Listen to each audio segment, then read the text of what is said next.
بسم اللہ الرحمن الرحیم۔ السلام علیکم۔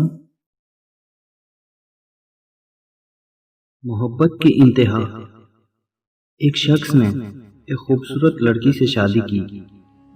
بہت محبت کرتا تھا اپنی بیوی سے، مگر ایک دن اس لڑکی کو جلد کی کوئی بیماری لگ گئی، جس سے اس کی خوبصورتی روز بروز گھٹتی جا رہی تھی۔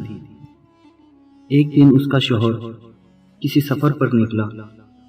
واپس آتے ہوئے اسے ایک حادثہ پیش آیا جس میں اس کی دونوں آنکھیں جاتی رہیں۔ خیر، ان کی ازدواجی زندگی یوں ہی چلتی رہی اور اس کی بیوی کی خوبصورتی مزید گھٹتی رہی، مگر اندھے آدمی کو اس بات کا علم نہیں تھا، لہٰذا ان کی زندگی پر اس کا کوئی اثر بھی نہ پڑا۔ دونوں ایک دوسرے کو پہلے کی طرح چاہتے تھے اور ایک دوسرے کا خیال رکھتے رہے۔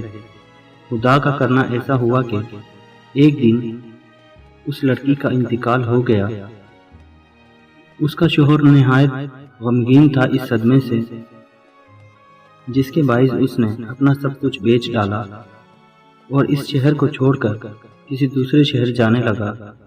جاتے ہوئے راستے میں ایک شخص نے پیچھے سے آواز دی اور کہنے لگا، اکیلے کیسے جاؤ گے؟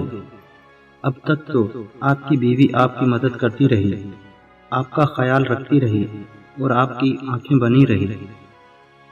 اندھے آدمی نے جواباً کہا، میں اندھا نہیں تھا، مگر اسے ایسے دکھا رہا تھا جیسے میں اندھا ہوں، کیونکہ اگر اسے یہ پتا ہوتا کہ میں اس کی بدصورتی دیکھ سکتا ہوں تو یہ احساس اسے اس کی بیماری سے زیادہ تکلیف دیتا، اس لیے میں نے اندھے ہونے کا ڈرامہ کیا۔